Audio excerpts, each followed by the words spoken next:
There's 4 bolts around the cat. Just trying to deal with the room I've got to get them off.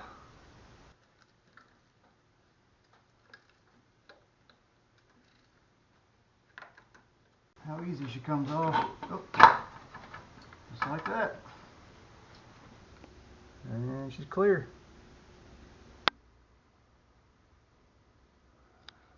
Guys, I don't know how well you can see this. Under the car again. Got 1 bolt there. It is about impossible to film. I can get to it, but there is another bolt behind that metal bracket. It's all one piece. Take those off. That's the other end of my 3/8 extension. You can see I got that bolt out. Really easy. But then you got the one that's snuck up there. You can just see my socket on it. And there they are. 16 milli. Figure while I'm down here, it's only 3 bolts. I'm going to take the turbocharger outlet elbow off.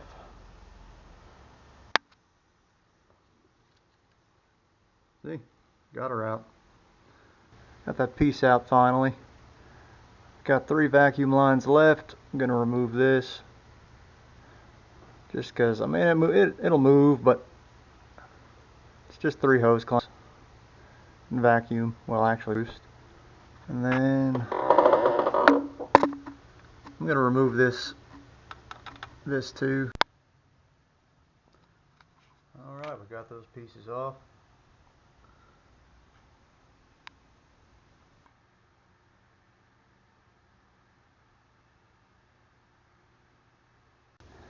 We're underneath the car now. You have the flex pipe here.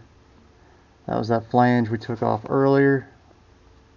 There's the back side of the turbo. Kind of see what's going on. You can just see right here is the CV shaft going to the passenger wheel. So I got unbolted that needs to be unbolted as far as I can see. I've done another walk around. Really am not seeing anything else that needs to come off. So I'm going to jack up I'm going to support the bottom of the engine and the transmission independently.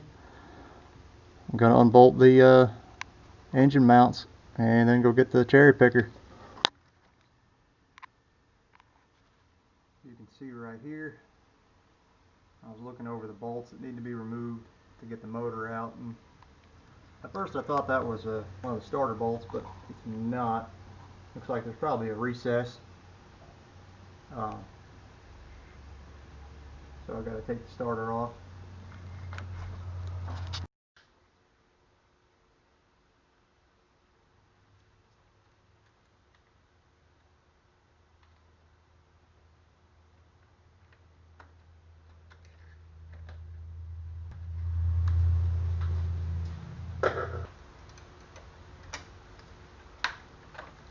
$13 mil.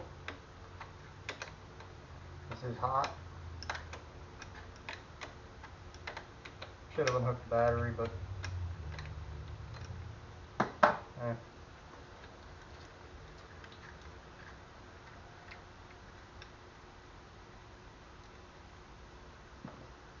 Get the electrical tape ready. That big of a deal.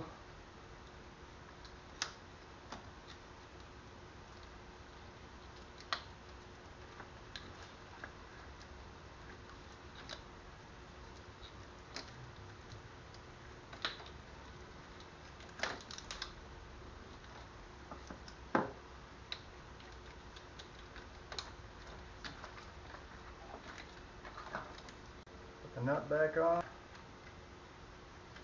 I don't forget where it went or where it goes.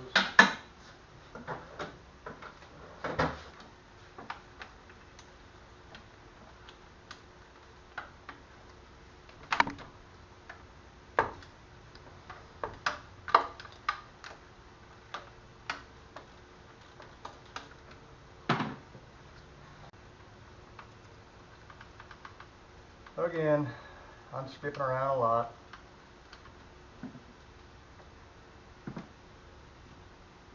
I'll just put this down. You just barely see that bolt I showed you. It is a number 14. Hopefully I had it. My set goes up to 16. Just make sure you get a variety. I mean, this is a decent length, but get some short ones and some long ones. Using like a $10 1/2-inch ratchet on probably a $40 freaking bit.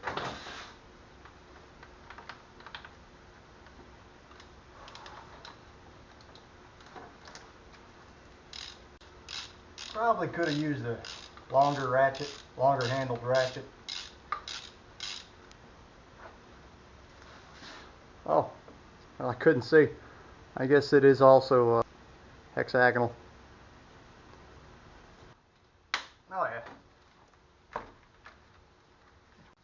changing it up on me. This one down here is a 16. Alright, so a quick recap. Got a bolt there. It's an 18 mil. 18 mil. Y'all remember this one? That was 18 mil. This one down here was an 18 mil. Moving to the underside. There's 18 mil again. Oop. You get the point. This one was a 16. Wow. That was a 16. Sorry about the quality.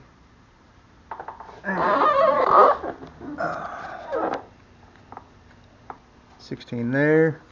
16 there. And 18 right there.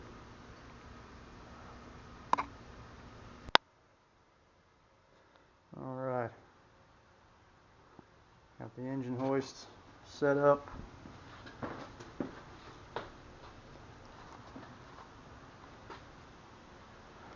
Got it out as far as it'll go, only because I'm a little worried about under here to support the transmission. I mean, that leg is just as much in the way as it can be. I was kind of low-key worried about that the whole time, but I do have a point where I'm pretty satisfied. Let me get my pretty satisfied with where that is. I'm just going to have to be really careful. I mean, at least this is on 4 wheels. I didn't wind up using a bottle jack. Oh, I mean, it's clear. So we'll try this again now that we're as safe as we can. I'm going to take this mount apart and go find a small little ratchet strap.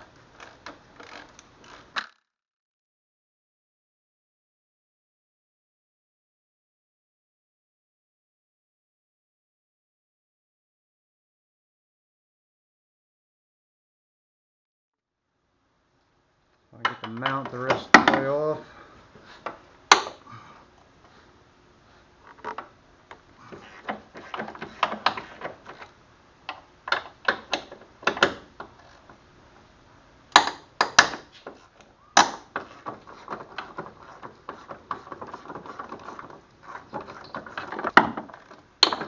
Through the how loose that is.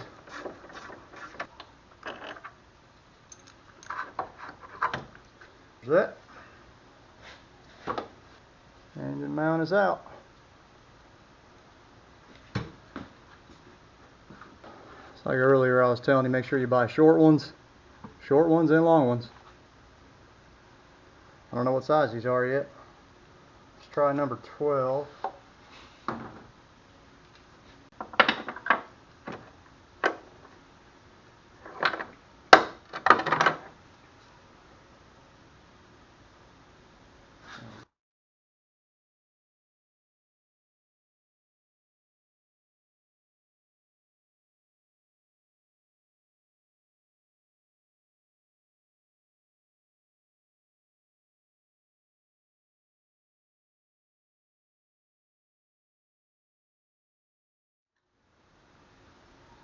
Okay, she's in.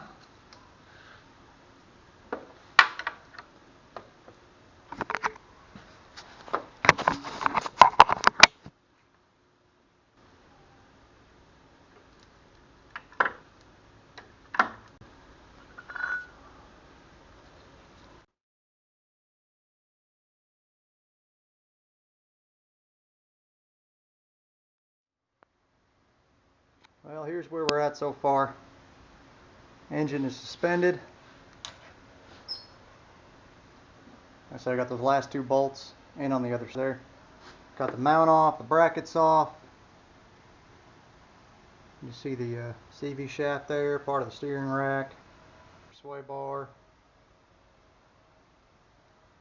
As you can see, everything that needs to be off is off. I mean, there's a little pinch point right there, but I mean that moves around. It's just a rubber hose. I think I'll be okay for now, getting it around that cassette. There's fuel lines, AC lines. It's all hard mounted, so you know, again, I'm not rushing, but I'm trying to save time. I don't like taking off things that don't absolutely need to be taken off. Well, this is what I got going on. You know, it's key to be organized when you're working in a small area. Got just enough room. Let's have to move some stuff. Well, you know, you gotta stage it as you take it off. It's fine to have one big pile, but it's nice to at least have some kind of order. I mean, that just comes natural when you have no room. But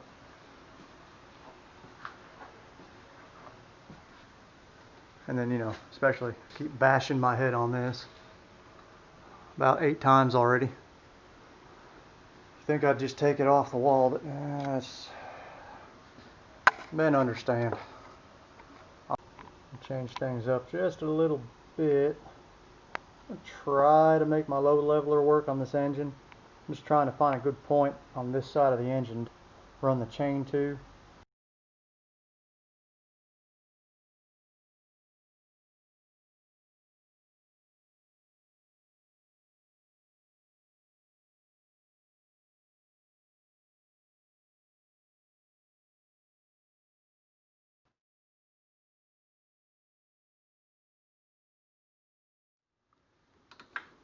That's what you're looking at here.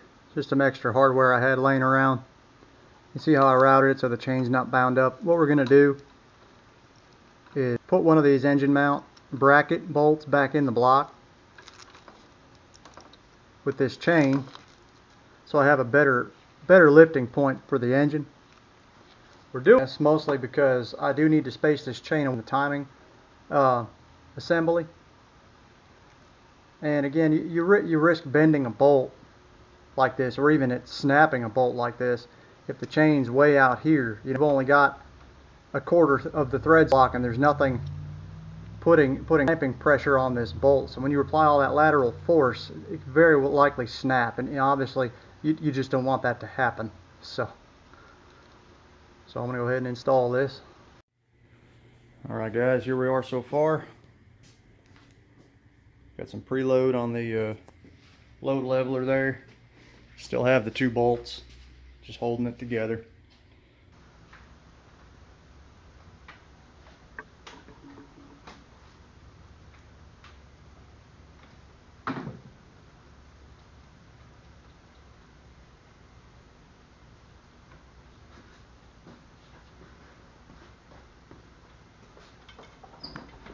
Just enough room.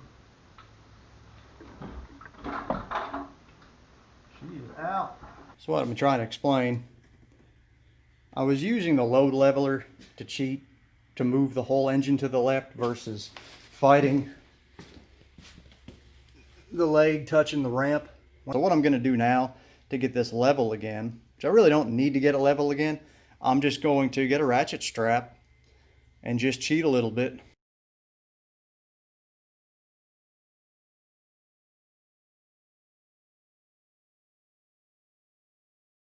She's out about as far as it needs to go. The crank's pretty much touching the frame. You can see what I was saying with the ratchet strap.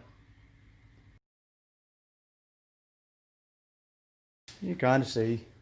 That's how far out she is.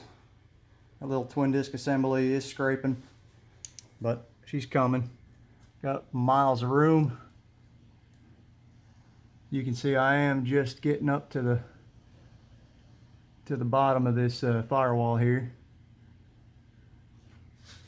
And what I've been talking about this whole time was if I would have just taken off this crank pulley, and there's that bracket I bent. So now that's rolling over and pushing everything to the right. It's not that big, you know, it is what it is. The lines are clear, it looks like a mess, but I'm making sure everything's clear, and it is.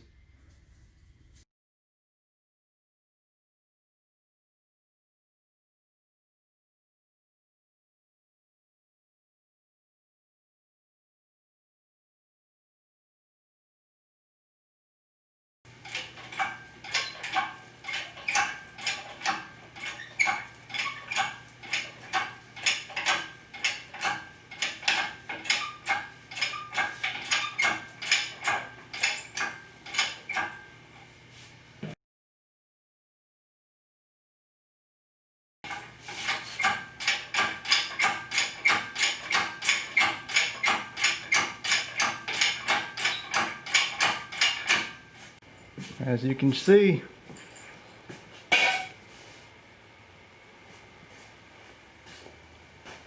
it's clear.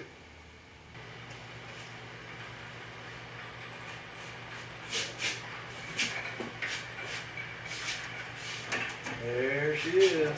Oh,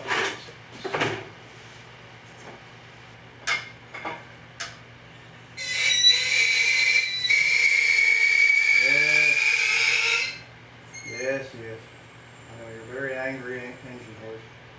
Oh no. No. No. Ah. Well, she's out. Little 2-liter turbo.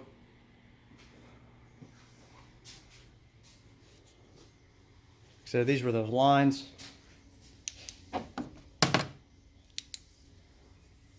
These were the lines I was a little worried about. But as you can see, no issues. Just carefully pulling everything up and out. There's the cat. The back of the motor, you can see the little witness marks. You can see it scraped right there, coming up. Not a big deal. The twin disc setup rubbed a little bit on the way up. Crank rubbed against there. I mean, it was perfect.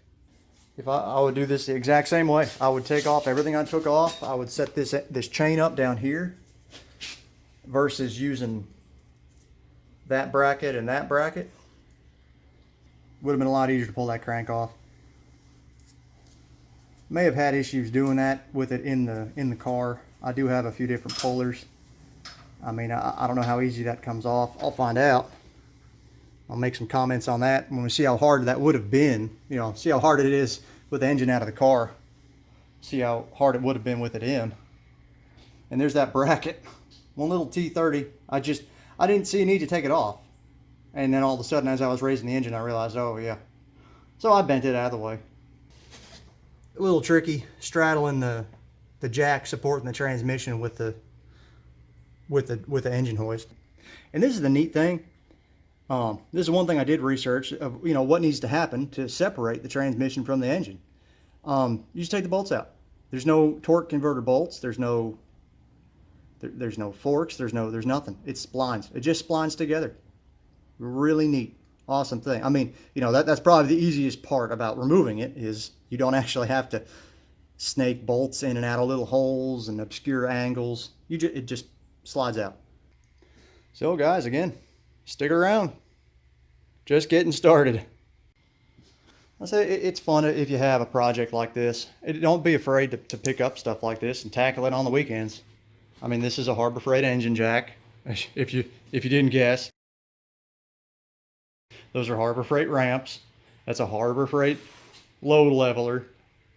You know, you don't need crazy expensive, you know, You don't need one of these. You really don't need one of these. You can see I'm very limited on space, but I use every inch